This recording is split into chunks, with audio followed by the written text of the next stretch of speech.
And here we go. All right, this is going to be the first time I think he's going to be introduced as this. But Steve Valentine, best-selling author, real estate legend, superstar friend, and a guy that is going to blow your freaking mind in this episode. Steve, welcome to the show. What's up, buddy? Thanks for the intro. Very have not been introduced that way, so thank you. Yeah, there we go. Now, look, you are a new best-selling author of the book Limitless Real Estate Strategies, and there's so much for us to talk about because you had a whirlwind of an adventure to get to the book launch, but then the week of the book launch was pretty gnarly between some social media craziness, launch party craziness, and now leveraging the book beyond that. So before we get into all that good jazz, what I want to know is, who the hell are you, and why did you decide to write a book? Who the hell am I? You know what? I'm just a fun-loving guy from Phoenix, Arizona that really enjoys the real estate strategy and the art of creating a win-win with people. Love hanging out with my family. I'm actually up at our second home right now, hanging out for the week for the 4th of July. I'm a big automotive guy. I love cars, love the car collection we've created, and more importantly, love being able to help people like you guys listening to this podcast on where to start with your real estate journey. And it starts with a strategy. And there are limitless strategies in everything you do, but it's realizing where you want to go and how you want to get there. And that's what I help people structure. I love it. And guys, just so you know, Steve's the real deal. $50+ million portfolio, 80+ single family homes and growing. And that's not to mention all of the people he coaches on this, all of the homes they've bought and everything that's to come from that. So Steve, talk to me about why you decided that now was the time for you to have a book. You've had some crazy stories. You've had some crazy success. What made you want to write a book, and why did you decide to make it happen? Well, there's a couple of reasons. One, I've always wanted to write a book because I felt like there was things that I could share, and it was really part of, I guess, carrying on my dad's legacy in the industry. I think my dad had a lot of great information to share, and he did that in classes and things like that. Definitely could have wrote a book, just never did. And so it's always been on my mind. But until honestly, I've sat down, we've tried to write, I've tried to think of things. How do you do it? And it was honestly when I met you and Chris's mastermind, was just like, oh, there's a person that can go with the idea to get it across the finish line, because the idea is not going to go anywhere if I'm the person responsible for it. So meeting you was really like okay, now what? What's it going to look like? What's the investment? What's the time commitment? And that was really like the reason, was because it was an idea. And sometimes we have to wait for the right person that can help us coordinate that idea and bring it to life that we need. Yeah, and I'll flip this around, because this is what your book is for people who want to get into real estate. It's people have this idea, whether it be entrepreneurs, like a lot of the people who listen to our podcast, who are like, you know what, I want to start getting into real estate, or people that are like, you know what, I work a job, but I need to figure out what to do with that money so that I can get tax benefits, so that I can Yep. build my wealth. And that's what this book is for other people. Is you're that person, you're helping them take their idea and making it a reality through your book. And so what I'd love to know is, walk us through a little bit about what are some of the things we can learn from the book, and what are some of the core concepts that you really focus on teaching in Sure. Limitless Real Estate Strategies. Sure. Well, the audience is for anybody that's real estate curious. And what I mean by that is, even though it was written and kind of directed at real estate agents, it's really going to open your mind to what's possible. And, one of the things that's really important to understand is that my wife and I, we built this portfolio from being bankrupt, right? I mean, in 2012, we had just come out of paying all this debt off, and we were at like ground zero of starting over with kids and house and all the things. And anybody can truly do this. I was writing about it this morning. It depends on what you're willing to invest, to put in your mind, and where to start, right? And the book was really just the idea, right? It's the idea games of what's possible. It's the idea games of, what can be done and what purpose does it serve. You see, real estate serves multiple options for people, right? So, it can generate income, right? As a real estate agent, you can generate income with a real estate license by representing buyers and sellers. But you can also generate income by connecting the dots between a seller that needs out of something right now and a buyer that is ready to invest and either keep it as rental or whatnot. And so you start to learn the leverage piece of it and starting to be able to go, okay, well, I do want to have a portion of my retirement or my building going into real estate for future, because it is the one asset that you can leverage and have somebody else pay off and keep for long-term passive income and generational wealth. So there's a lot of benefits that I talk in the book about, different tax strategies we've used, different ways that we've acquired properties, right? So understanding this is where most people, we want to break the myths. And that's where I do a lot in the book, is breaking the myths of, I don't have any money, it's not possible, tenants ruin properties, and, this is not a great investment return on money. But we're not seeing all the other benefits that come with it besides a little bit of cash flow right now. And that's where people get tripped up. They're like, well, I want to buy something that cash flows. Well, that's great, but you invest every month in your 401k, it does not cash flow, right? You invest in child college savings, it does not cash flow. We invest in all these retirements that don't create cash flow. So why don't we have the same mentality around real estate? I'm going to invest this chunk of money into this property that I can control, that's going to give me tax benefits, that is going to appreciate, it's going to be paid down.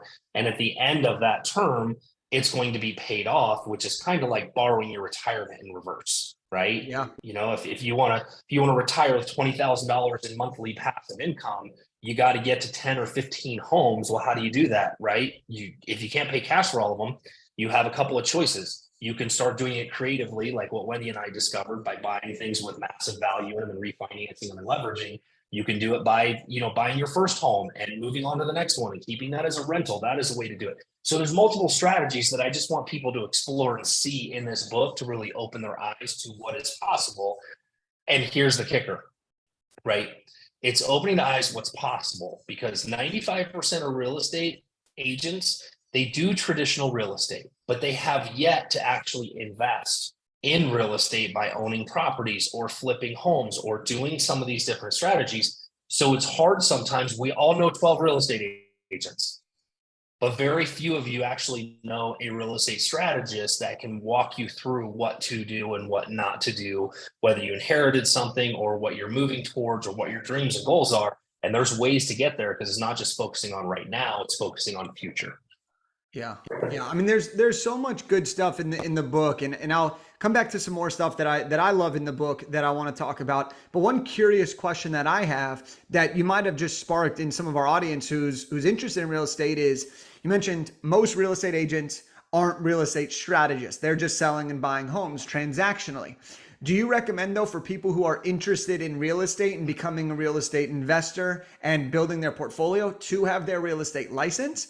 Or is it more important to just partner with the right people who are already professionals in the space?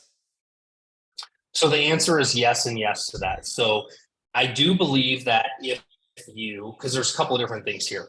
If you get your real estate license, it gives you access to things in your hometown, as far as accessing properties in the MLS system and the agents, right? So a lot of the properties that we buy and invest in actually have come from other agents and their sellers that needed a solution. So getting a real estate license is not a bad thing to do. There's also something what's called active participation in real estate when you have a license, which gives you some additional tax benefits as well by being an active participant. So if you are hunting down deals, or you're looking at real estate, or you're going to real estate meetups, there's certain criteria the IRS calls active participation in real estate, which you can do outside your normal job. You're looking at properties, you're doing those things. So I do highly encourage it. Now, what I don't encourage is for you to go get a real estate license and go practice on your friends and family, right? It's like, hey, I just got my real estate license, I'd like to practice on your most expensive investment possible, right? What I do believe that people should do, if they're going to get into the business and they're going to do the business as a living, that they should be coupled with some sort of mentor, someone that is willing to take a piece of the commission in return for training and knowledge, because it is true, right? You get into real estate, there's a lot of scary things that go on here, and you can absolutely damage somebody financially by giving them the wrong advice for certain things, which I have seen in the past, because real estate doesn't always couple just the real estate transaction side of things. It also has to do with CPAs and tax attorneys and how things close and where they close and why they close, because there's a tax side to real estate as well that's really important to understand. And a lot of real estate agents are getting to the point that they're starting to learn more about it, and they're starting to hear me talk more about it. Like, it's really important to understand how money moves and breathes so that you can play the game, because if you play the game like normal, you're going to lose, right? You're going to have the tax, you're going to be taxed to death on certain things if you don't move things around. And so there's just all these validities to getting a real estate license, and then surrounding yourself with good people, right? It's about collaboration, not competition. And so I thoroughly do believe that, when it comes down to it on the investing side.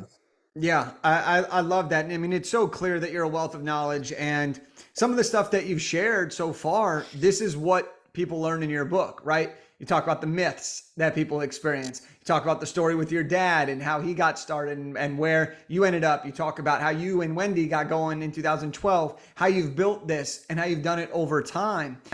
A question that I'm curious about that I really love from your book, and I think it's a great example of a perspective shift, is the concept of investing in real estate versus the stock market, right? And the idea, and one of the things you talk about in the book is, and I'll let you kind of fill us in here, but it's the idea that if you want to invest into the stock market for a $300,000, you need to have $300,000. But in real estate, you don't need to have all that money up front to be able to buy a property worth that amount. So I'd love for you to kind of elaborate on that. Sure. And walk us through that, because this is just one piece of the book that I really, really had a perspective shift myself. And I think you articulated it so well in the book amongst many of the other concepts. But this is one early on that just stands out. That's a wow. Yeah, I mean, when you listen to some of the big financial gurus, right, it's save so much per check, put into 401k, mutual fund, whatever the case may be, and it gets its average rate of return, right? And sometimes it is, pre-tax, some of it is after tax, right? So it depends on how you set that up. By the way, I'm not a CPA and I'm not a financial advisor. These are just things that I've looked at and cut up and looked at differently, right? So if you wanted to invest in Tesla today, and you wanted to buy, and you had $300,000, you could buy 300,000 shares of, actually less than 300,000 shares because they're more than $1 a share, right? So whatever that share amount is, but you're going to invest $300,000 in a Tesla, and you have to have that money, right? Now you could borrow it from, a savings account or, whatever you have set aside to do that if you want to, right? Now you're hoping that that money sits there and it gives you some sort of rate of return. It's not going to give you cash flow, right? Until you pull it out. When you do pull the gains out, you're going to be taxed, right? So you have to consider that. Now, in real estate, if you do the same thing, I can take the same $300,000 and I could buy three $300,000 homes, putting $100,000 down on each, right? I've collectively borrowed $600,000, which is like my retirement account, right? The same $300,000 you put in here, I now have $600,000 worth of assets for $300,000, right? They are all actually, $900,000 worth of assets, 3 properties, $300,000, right? We've put $100,000 each. Now with today's rates, they're probably going to be break even or a little bit of cash flow. Now that's $600,000 or $900,000 in properties that I just bought. Let's say in 1 year, for easy number's sake, that appreciates 10%, right? So 900,000, my assets just increased to $990,000. I didn't do anything. And by the way, there are tenants paying the balances of those mortgages. You can't do any of that in the stock market. And by the way, when my balance over here on the houses, the assets moves up, let's say all of a sudden they're worth 1.2 million, I can borrow the profit from those properties tax-free and move it into something else, right? I can move that money. I can take $200,000 cash out and I can go move it into another asset. So what happens is the real estate helps you afford more things and you start moving things around like what we've done. If it's in a stock market, I'm sure that there's some borrowing power against the portfolio and things like that. I don't know a lot about it, but I do know if you pull money out of here to utilize for something else, you're going to be taxed on it. So a real estate is a perpetual bank, right? The more I pay it down, the more I can borrow against it. The more, it appreciates in value. If you go back to the pandemic, right? 50 to 100% increases on properties, all of a sudden you have this equity that came out of thin air that you can pull out tax-free and go move towards something else. And by the way, on that note is like, I don't advise you go pull equity out of your houses to go buy boats and pay off debt and things like that. The goal is to move it from one place to the next to make it work somewhere else. But you have to be knowledgeable in rates, right? What am I getting out of this return on money, right? Because like on a home equity line right now, if you're borrowing against it, you might borrow it 7 or 8%. Well, can you make 12 or 13%? Right? So there's things that you have to really think about before you go do it. Dude, I literally, every time you talk about this and everything, you just get me going, dude. Like you just get me fired up about the real estate world and the potential that lives within it. And I'm gonna use maybe some of the back half to get really specific on some questions that are specific to real estate. But I want to take a second and talk about your book launch. You had been working hard on this book. You've been talking about the book. We grinded to finish the book. Like this was something that you were really, really proud of and really excited with the final product. And then it was time for your launch. What did you decide to do for your launch? How did you decide on the date of your launch? And let's start talking about that because I think it's going to open up people's minds as to like what's possible for a launch and how amazing that moment can be. Yeah, absolutely. I think one of the most important things in this whole journey is I think that you should set a launch date when you start the book. The reason being is I think it would have kept me more on track. I'm glad it worked out the way it did, but I wish that we would have had a firm date to begin with because you saw how hard we pushed at the end to meet that deadline. The launch party was really a couple of different things. It was a way for me to honor several of my past clients and people that have really poured into my life over the years and believed and trusted me, for them to see that. The other thing too was a lot of really great friends, both from the influencer world. So Chris Harder was there, Lindsay Schwartz, Justin Mercer from the real estate. I mean, just some great people showed up to support that moment in my life. And then there was some who's who in real estate that was there. Some old school people that have been around and watched me grow up in the business. Some of my mentors and friends and coaches and my family. So it was really a way for me to give back the book at my cost, to really put it out there and get some of the social media exposure and some of the backing from some of my industry partners and friends that are in the influencer space to really promote the book. So that was what led up to the party. The date that I chose was actually a sentimental date to me. It was my dad's birthday. He would have been 73. I think he could have easily written a book. So the best way I could honor my dad on his 73rd birthday was to do the book launch on that day, which was amazing since he was one of my mentors in the business. And we coupled it with something fun. I know that some people do book launches from the standpoint of like doing a speaking engagement and selling tickets. I didn't feel like I had that. Could I? Yeah, would 50 people have shown up? Maybe. I don't know, right? So I chose to really just kick it off from a big party. It was a lot of work. It was a place to celebrate with friends and family and to really feel a lot of support from a lot of people being there. Coupled it with an auto museum. It's one of my favorite auto museum. It's a guy's private collection. They had a great meeting room. So being able to couple my passion with cars and have the speaking engagement and our favorite food there, it was just a really, really great night and a way to really, I guess, release into the world. Because man, once that night was done, it was a big sigh of relief. And now it was like, okay, I know there's more work to be done, but I'm glad this is done. Yeah, I love that you decided to do it your way. And I know that's how you've done everything in your business and stuff is you found a way to make it yours. But I think that's one of the coolest things about the work I get to do is helping people bring their launch vision to life. And for you, you could have gone more of the like, let's do a speaking engagement, let's sell tickets, let's do that. But you said, no, like I want to do it at a place that I love. I want to do it on a date that has meaning to me. I want to invite the best people that I know to come, invite my mentors and to share this experience with the people that helped me get to this point. And I think that that's something that's really, really powerful. And when people get ready to launch their books, I always get asked, well, what day is the best date to launch your book? And I always tell them, I say, well, the best date to launch your book is when you have the finished product in the highest quality that you're ready to share with the world. But if there's a date that means something to you, pick it.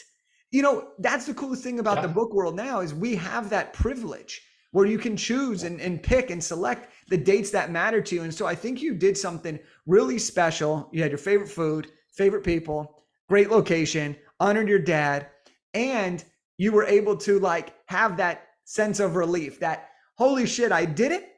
Now, holy shit, I can breathe again. And now the next phase begins, which leads me to this, Steve. You launch the book. It becomes pretty much an instant bestseller on Amazon in a variety of categories: real estate, mortgages, sales and selling, like a bunch of these categories. It just took off. And the Kindle, the paperback, they were just flying. I mean, you're selling hundreds of copies during this week of both. And it was amazing. I mean, you did more that week than most nonfiction authors do in their lifetime. Okay. That's like nuts. Like that's amazing. And there's still so much more that you can do. Like you're just scratching the surface of what's possible, that I believe. And so I want to know for you, how did you decide your brand is limitless? You have a tattoo that says limitless. Your book is Limitless Real Estate Strategies. How did you decide to bring the book into the bigger brand for everything that is to come, as you use the book for more growth? Yeah, I think for the first book, when we went through it, it just didn't seem like, title wise, it seemed to fit my brand, which is, doing the real estate coaching and doing the speaking and doing these things, right? Didn't really fit the brand on point, right? So rather than some catchy title, which I've gone back and forth with you and Chris and some other people about it, it's like this time it's just going to be what it is because this is what it was for. Some of it being, a lead gen tool to lead agents in and have conversations. Some of it is just to impact people to, cure their curiosity about real estate and what's possible. So that was the reason we just decided, right? I mean, the word limitless is everywhere from, one of our classic cars that we have is called the Limitless Blazer. It's tattooed on myself, my wife, and my kids, and it's very prevalent in my office and my company. So I just figured, like, let's just go out with this. And then if we decide to write a second book, we'll figure out what a catchy title is that kind of goes with it. But this one's out of the way. I love it. And when you look at this, limitless is such a big part of your life.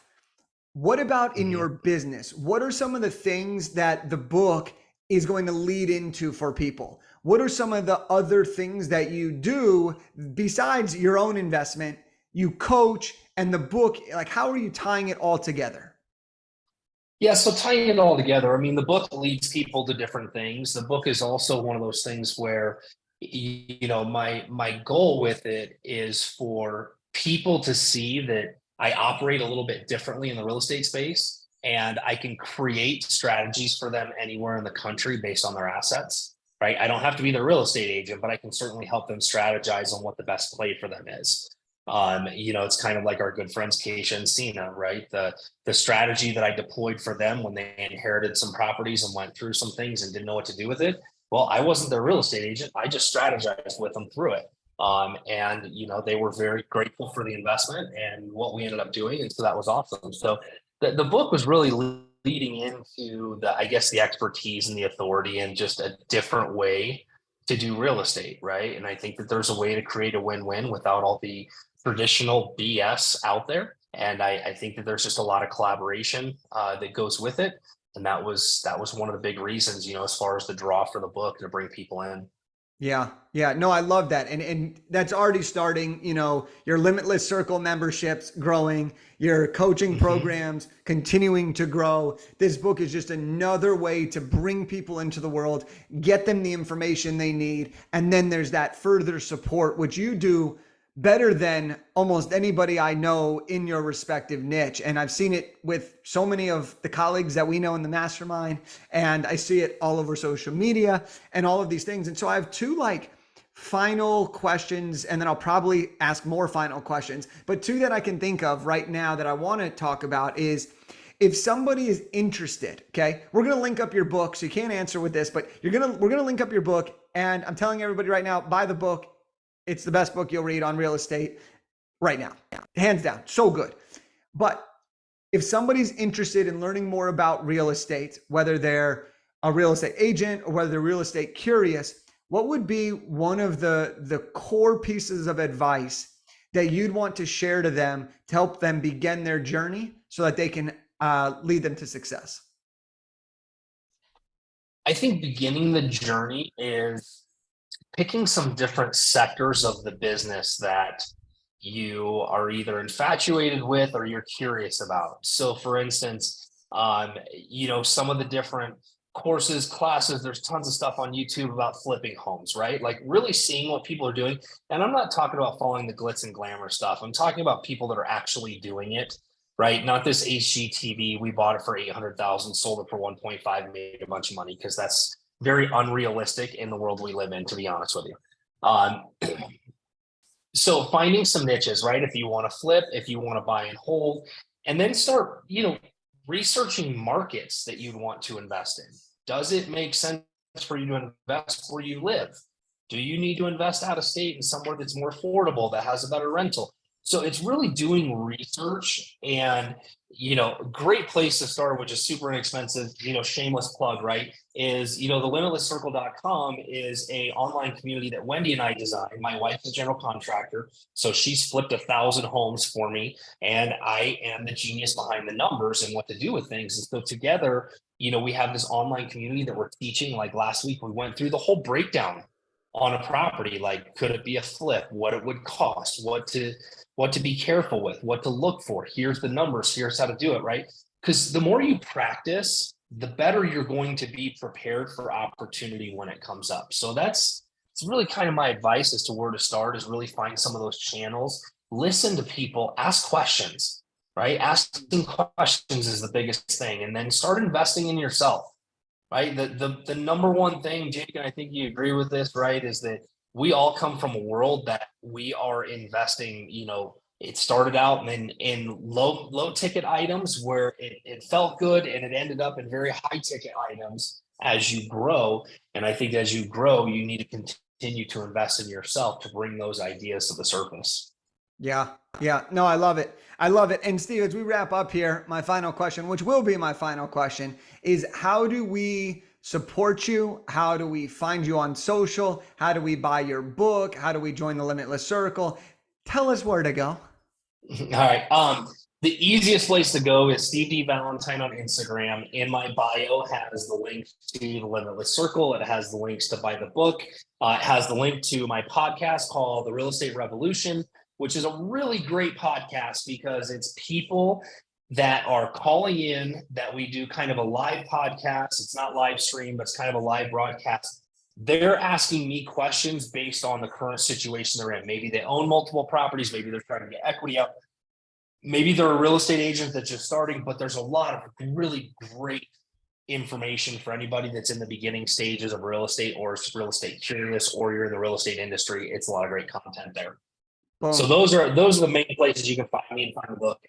Yeah, and there you have it, folks. There you have it. Steve D. Valentine on Instagram. Check out the link in his bio. You can buy his book on Amazon, Kindle, paperback. Make sure to grab your copy. It's a great quick read. You'll learn a lot. You'll learn the myths. You'll learn the buy box. You'll learn the different strategies. I mean, there's so much goodness in there. And I mean, I have so many questions that I could keep asking you, Steve, here. But to wrap it up, I just want everybody to make sure that you grab a copy of this book if you've ever thought about investing in real estate and being a part of the real estate revolution.